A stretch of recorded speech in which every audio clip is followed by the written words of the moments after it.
अब जब चुनाव का समय नज़दीक है और सरकार अपने 5 साल पूरे कर चुकी है, तब किस तरह से उस सरकार के कार्यकाल का अन्वेषण किया जाए, उसकी समीक्षा की जाए, तो हवामहल क्षेत्र के भारतीय जनता पार्टी के मंडल अध्यक्ष रहे वीरेंद्र शर्मा बताते हैं कि ये पूरे 5 साल अब तक की सरकारों में सबसे ज़्यादा खराब रहे।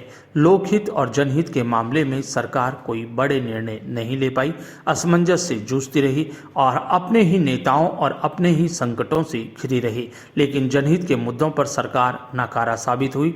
ना तो सरकार ने कोई जनहित के मुद्दे उठाए और न ही उनका निराकरण किया। सरकार नीति रहित और कहीं भी उसके साथ कोई बड़ी दीर्घकालिक योजनाओं को लेकर सरकार ने काम नहीं किया। ये कहना है वीरेंद्र शर्मा का। मेरा नाम वीरेंद्र शर्मा है।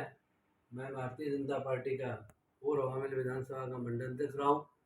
वर्तमान के अंदर मैं प्रदेश का संयोजक ग्रंथालय का दायित्व मेरे पास है।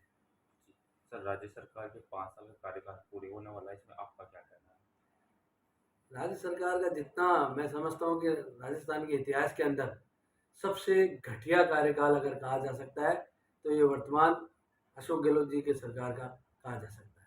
पूरे 5 साल के अंदर ये सरकार अपनी सीट बचाने के लिए में ही लगी रही।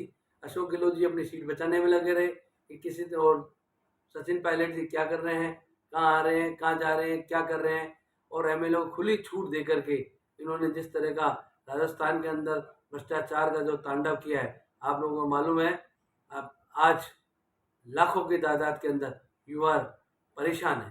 परेशानी इस बात को लेकर के है कि सारे जितने भी पेपर्स सरकारी एजेंसी द्वारा और आरपीएससी द्वारा जो की जाने वाली थी, वो सारे के सारे पेपर्स लीक हुए, जिसके अंदर एक गरीब माता पिता अपने बच्चों को किस तरह से पढ़ाई कराई है, किस तरह से ट्यूशन कराता है, दूसरी जगह रहने को भेजता है, उनकी कितना आर्थिक बर्डन रहा, और बाद में मालूम चला कि वो पेपर आउट हो गए। और उसके बाद सबसे बड़ी बात, ये सरकार का पूरा कार्यकाल तुष्टीकरण की राजनीति पे गया है। केवल और मात्र केवल किस तरह से हिंदू समाज को दबाया जाए, हिंदू समाज को जितना शोषित किया जाए और अल्पसंख्यक समाज को इतना प्रोत्साहित किया जाए जिससे कि वो उनका वोट बैंक बना रहे। जैसा कि आपको पता है, अभी जयपुर के अंदर 4 तारीख को कितना विशाल धरना हुआ और जिसके अंदर हिंदू समाज एक साथ एकजुट होकर बड़ी चौपट पे एकत्रित हुआ। उसके पीछे कारण ये रहा, एक सामान्य सी मोटरसाइकिल की दो आपस के अंदर एक ही समुदाय के लोग थे, उनकी आपस के अंदर मोटरसाइकिल टकरा गई थी। बीच बचाव करने वाले जो लोग थे वो बीच बचाव करने गए, और जो उनके अंदर जो मेन लोग कल्पित था, जो मेरे को आशंका नजर आ रही है मुझे कि वो कहीं ना कहीं मिली भगत होकर के वो एक जना भाग गया और वो छुड़ाने आए।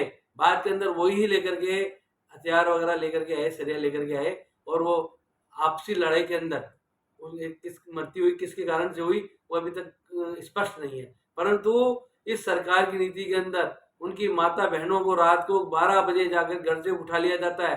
कम से कम 50 लोगों को, महिलाओं को उठा लिया जाता है जो कि घर के अंदर सो रही थी।